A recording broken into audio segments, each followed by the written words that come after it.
dedicate the merit I may get from guiding meditation to Charlotte's mum. Hopefully she has she had a pleasant death, and she will have a lovely new life, whatever life that may be. So just dedicating that merit. And I thought I'd talk about death.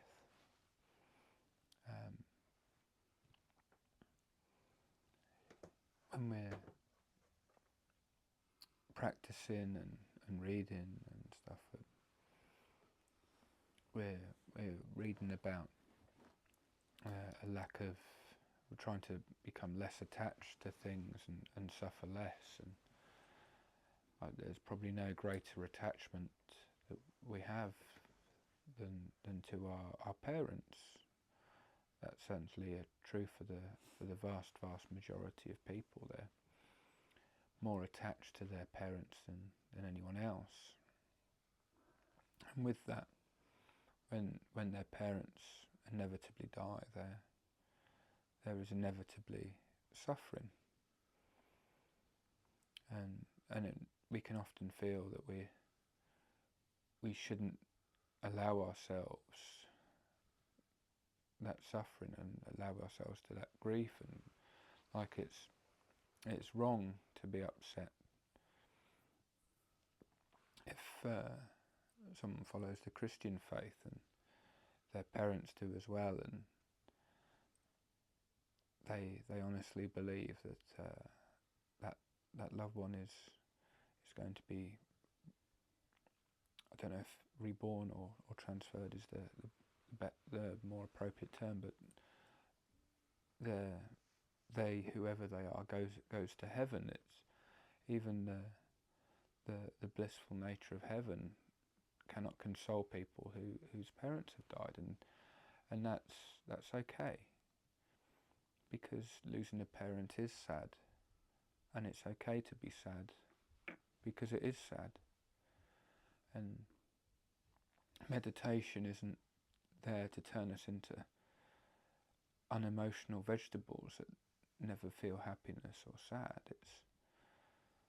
It's about being aware of the present moment and not creating more suffering than there is. A few weeks ago I told the story about the two arrows. The first arrow is inevitable, but the second arrow, the one that we give ourselves, the worrying of it and the proliferation of the initial pain, that's the suffering that the Buddha wanted to eradicate.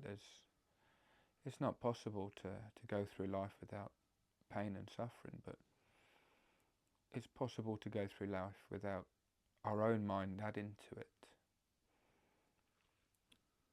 So it's okay to be sad. Luangpo Sumedho is believed to be enlightened, and he was overtly and ostensibly, visibly sad when his mother died.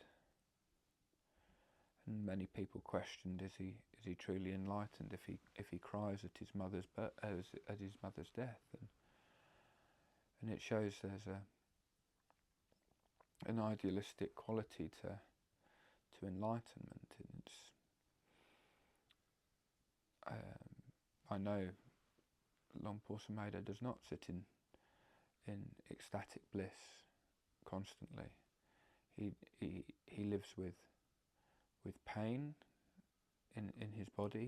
He's a very old man, and old men live with a certain level of constant pain. His feet aren't the same feet that he walked when he was in his 20s and 30s and 40s, and he's not trying to get away from that pain, but he's not adding to that pain.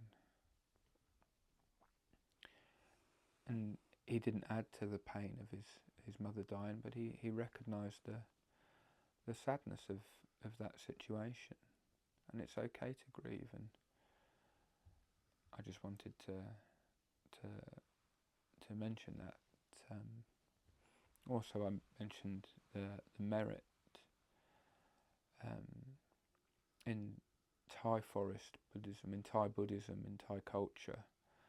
There's an emphasis on making merit, and that's the Thai phrase for creating positive karma. And a lot of the Thai people that visit the monastery are wonderfully generous. They make incredibly exquisite food that's got amazing flavours. It's very complicated to cook, and they do it with a heart of love at God knows what hour in the morning, and they might drive 100 miles to the monastery to give food, and they do it with such a smile on their face, and they do it because they want to make merit. They want their children to go to university. They want to have a positive rebirth. And you ask Thai people if they'd ever ordain as a monk, they say, "Oh no, next life, I'll do it. I'll make a lot of merit in this life." And the Western people that come, they're not so quick with the offerings, but they're very serious and earnest in their practice, and they want to sit in the meditation room. They want to sit in the temple all day, in this wonderful temple, and it's certainly more than an Anakarika's work to get the Thais to sit in the meditation room and the Westerners to spend some time in the kitchen.